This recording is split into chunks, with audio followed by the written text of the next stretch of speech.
Well, hello everyone, and an extremely warm welcome to my channel. A warm welcome if you're a returning viewer, and an equally warm welcome if you are viewing my channel for the very first time. My name's Louise, and I love wanging on about books.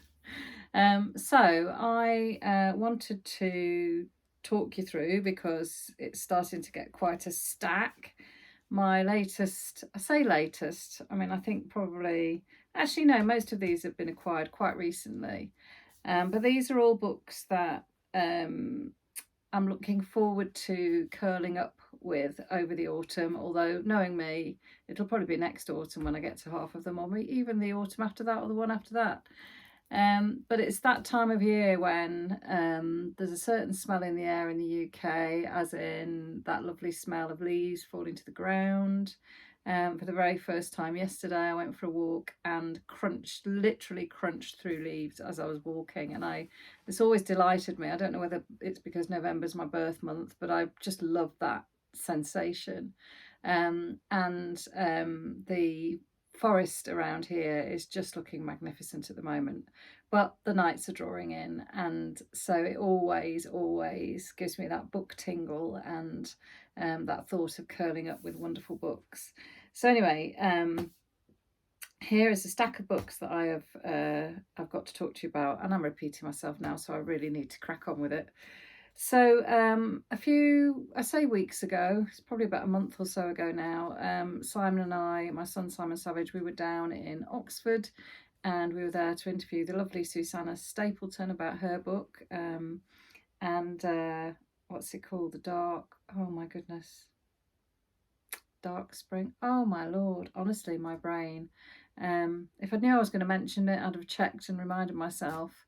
Into the Dark. Some lovely person will mention it in the comments down below, because I can't remember what the name of her wonderful book is. Shame on me. Anyway, we were down there, and we were in the wonderful Daunts in Summertown, and it was the first time that I'd visited that bookshop. Shout out to them, because they were fantastic hosts for our event, but also it was a super bookshop, and I could easily have spent a whole afternoon in there. We only had a little bit of time after we'd chatted to Susanna, but I did manage to have time enough to buy myself quite a stack of books. So the first one I bought is one that I've been hesitating over. You do that thing where you go to a bookshop, shall I buy it, shan't I buy it, shall I buy it, shan't I buy it? And I've stood by this book several times in several different bookshops, and finally relented and treated myself. Sometimes it's really, really lovely, if you can, to treat yourself to a hardback book. So this is Omar Akkad. And the title is One Day Everyone Will Have Always Been Against This. And I read his book, Earthly Paradise, that's probably the wrong name as well, earlier this year, and I absolutely loved it. And this is non-fiction. I think in this book, Omar Akkad is wrestling with what it means to be a Westerner. He's originally, I want to say from Egypt, but I think grew up predominantly in the West, or has lived predominantly in the West. And he's trying to make sense of the situation in Gaza, and how as human beings we can kind of watch that sort of destruction play out.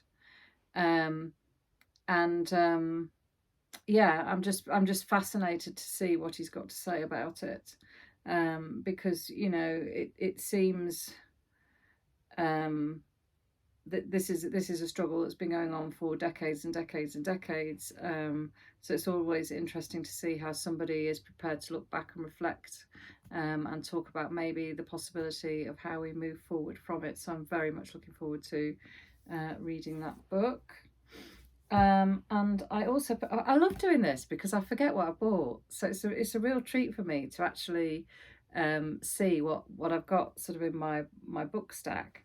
So this is called Interpretations of Love by Jane Campbell, and I can't remember a thing about this, which is interesting in itself. It says it's for fans of Atonement, the Ian McEwan book that was later made into a film.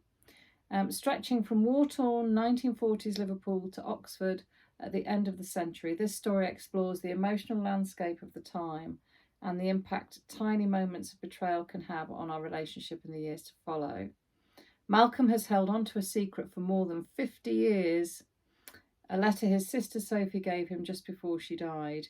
He promised to give it to the young doctor she met one night during the Liverpool Blitz, a night that altered the course of her life. But the letter was never delivered. So this sounds like a really moving post-war, well, I say post-war, did it say 1940s? Yeah, oh no, so it's during the war, starts off in the war. Now, I suppose I suspect that the reason that I picked this up is because it mentions war-torn Liverpool, and you will know if you've been watching the channel for a while that Liverpool is a city that's very close to my heart. My grandparents on my mum's side were both from Liverpool, and one of my earliest memories is being taken on the bus into Liverpool Centre and being shown the two magnificent cathedrals by my granddad. But at the time, you know, it would have been the early 1970s, I guess, maybe even it could have been as early as 1969. And Liverpool was still, you know, really, really badly decimated. Huge swathes of you know, buildings that have been bomb damaged, because Liverpool being a port city had been really heavily bombed during the war. So I think, you know, this is this kind of book that will play into my memories, my own personal memories, but also my understanding of the backdrop of my own family, because, you know, they were evacuated from Bootle in Liverpool during the war. Well, my grandfather was serving, but my grandma and my aunts, well, my uncles, I didn't have any aunts at the time, you know, my mum had 4 brothers. Anyway, I'm waffling on, but I think this will sort of tap into family history, really, possibly, and also Liverpool and Oxford. And Oxford is a city that I'm really, really fond of. I've had a lot of connections with it one way or another over the years, and it's a city that I always really enjoy visiting and pottering around in, so that sounds wonderful.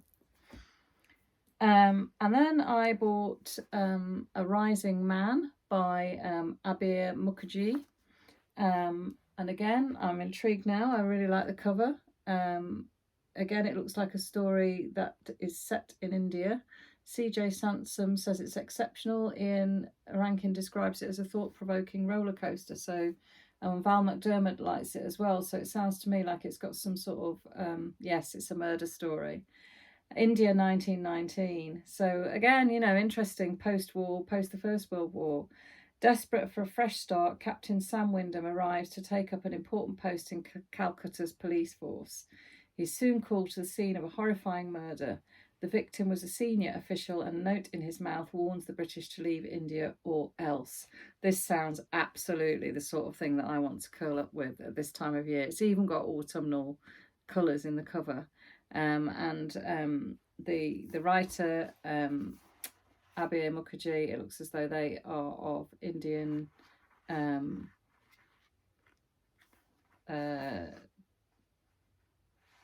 descent, possibly. He grew up in the west of Scotland, but he is the child of immigrants from India. So, and this was his debut novel. So yeah, I'm really, really looking forward to that. Who doesn't like a good murder mystery? And for me personally, I absolutely adore books that are set in India. And next up, very different vibe from this book cover, I would say. Heart-stopping emotional thriller. Oh, there must be something about this time of year. This is another thriller, deft and insightful. It's called Misinterpretation by Ledia. I want to say Xhoga, but I don't know how to pronounce her name. Ledia, apologies for that. So she is, that's right, now I know why I picked this book. It's not just because it's a thriller, I love thrillers. It's because the author is Albanian. And I have never read a book. I don't think I've ever read a book set in Albania, and I've certainly never read a book written by an Albanian. Somebody's going to correct me about that, but there we are. There was a unicycle hanging from a metal rack. its lemon-coloured wheel hovering above my head. The last thing I remembered was that party in Manhattan, somewhere in the West Village, drinking odd-looking cocktails and eating walnut cookies. Everything seemed vague. So it's about an Albanian interpreter in New York who becomes entangled in her client's struggles despite her husband's cautions. I thought it sounded really unusual, a bit original and different. That's why I plucked this one from the shelf. And then Whale Fall by Elizabeth O'Connor. I've got a feeling that Simon might have pressed this into my hands, or the bookseller. I can't remember which. Sorry, Simon. He'll correct me if it was him. This was an Observer debut novel of the year. Beautifully nuanced, beguiling. It's 1938. We're off the coast of Wales on an island. And Manodd is trying to imagine her future. Her choices are stark. She must either stay and look after her father's house in the wild landscape that drove her mother to madness, or marry and leave. And then 2 English anthropologists arrive. And this sounds lovely. So there's a play on words, isn't there, in the title with Whale Fall, I guess. And I know this is one of the books that I stood in the bookshop and actually read the first few sentences and was transported immediately. I think this is going to be beautifully written. And then a book which I've picked up a couple of times, and I think it's the time of year for chunksters, and this is an absolute chunkster. But this is one that you lovely lots, quite a few of you have recommended to me over the years. So it's The Covenant of Water by Abraham Verghese. And I have never read any of his books, but this one particularly has been recommended to me many times. It's the turn of the 20th century. A 12-year-old girl is sent by boat to her wedding, where she'll meet her 40-year-old husband for the first time. From this poignant beginning, the young girl and future matriarch, known as Big Amachi, will witness unthinkable changes over the span of her extraordinary life, full of joy and triumph as well as hardship and loss. Her faith and love, the only constants. Oprah Winfrey said that this was one of the best books she'd read in her life, so that's very interesting. It's set in Kerala in South India, and it follows three generations of a family, and I absolutely love a family saga. Who doesn't? And in fact, having recently finished The Bee Sting by Paul Murray, I think I'm twitching for another dive into a big family story. Now this book, Simon will testify, again, I've picked up and put down this book so many times in the bookshop. Look at that cover, it's amazing. It's very me colours. Saraswati by Gurnaik, Johal. And this book has had a lot of love from the Bookstagram, BookTube community. Again, it's set in India. It's about a young man, I think, who goes back to India. His family are from India, but he's living in London, and he goes back to India for a funeral. And this book features an underground river, I think, if I remember rightly, and also some characters, some really, really varied characterization. And again, I think this is a story where this man is delving into and learning things about his family and therefore about himself through this visit and this river. So yeah, it's another one that I cannot wait to read. And again, I don't know why it is. Occasionally, I'm lucky enough that I can afford to buy hardback books every now and then, not all the time. And this was one, for some reason, that I really wanted to have a hardback version of, and I can't even explain that. And then while we were in Oxford, in my view, a visit to Oxford Centre is not complete without diving into Gulp Fiction. I just love the name of the bookshop. And if you buy a book, you also get a free, very good cup of coffee, which is worth knowing. So this is Dead End Memories by Banana Yoshimoto, and I bought this because I read Kitchen earlier this year and I absolutely loved it. Or maybe it was last year even. It's become one of my favourite books, and it's translated by Asa Yoneda. From a woman experiencing a budding romance accompanied by the ghosts of an elderly couple to an editor who gains a new lease of life after a near-death experience, to a woman seeking refuge in her uncle's apartment after being betrayed by her fiancé, the effortlessly, I can't say it, beautiful stories follow women as they try to find solace in the blissful moments of everyday life. Now, I loved Kitchen so much, and I loved it because of the beautiful, beautiful writing style. So I am very, very much looking forward to diving into this sooner rather than later. And whilst I was in Gulp Fiction, I was only going to buy one book, but then I saw that.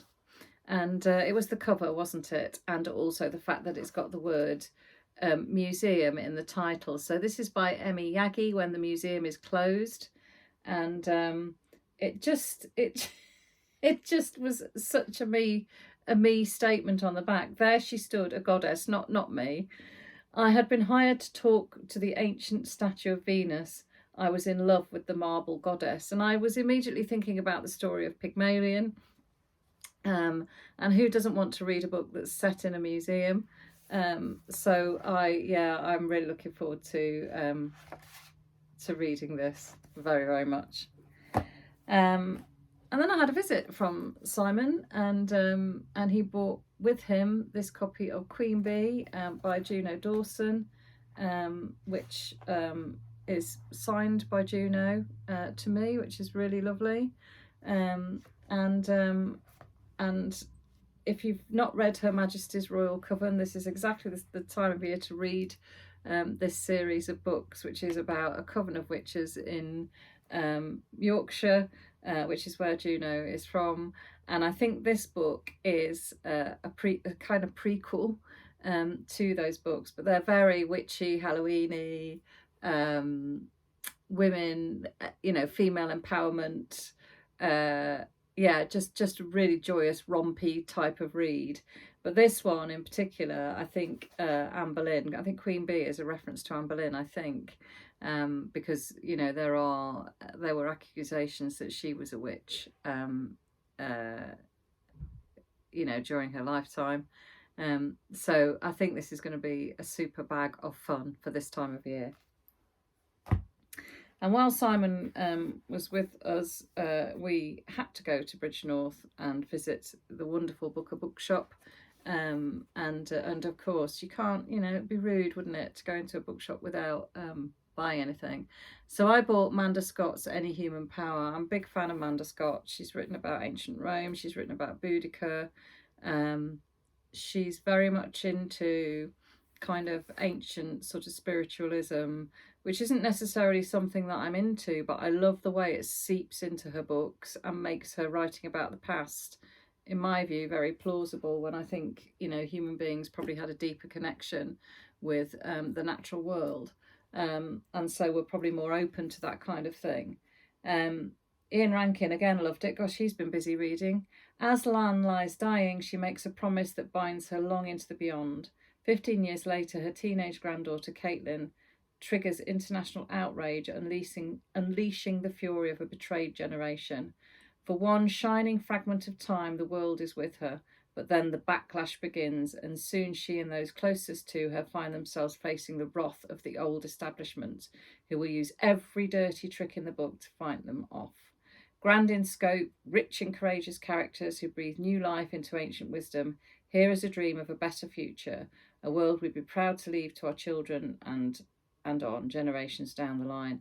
And I love the way Manda Scott writes. I think can she write.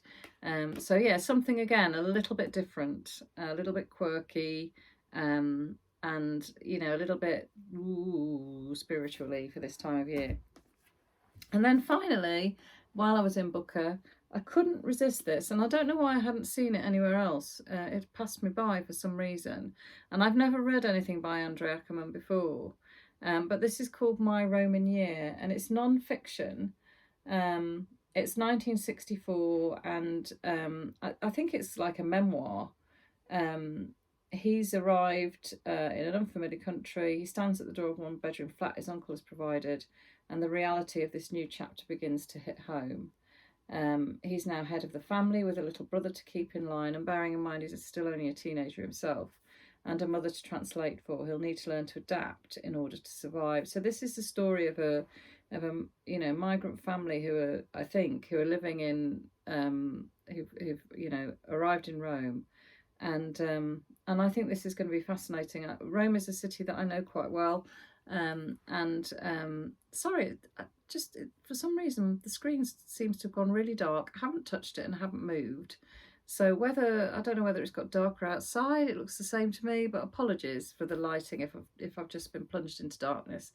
But yeah, this looks to me to be really, really interesting. So when I'm pining for Rome, I will pick this book up and delve into it. But also, I think, learn a lot about the struggles that such a family might have in those circumstances. So there we go. That's my latest haulage of books. I hope you've been able to get hold of some new books yourself, either through purchasing them or visiting your local library. Please let me know what book purchases or book acquisitions, I should say, you've discovered recently. And happy reading, everybody, and I will speak to you very, very soon. Bye.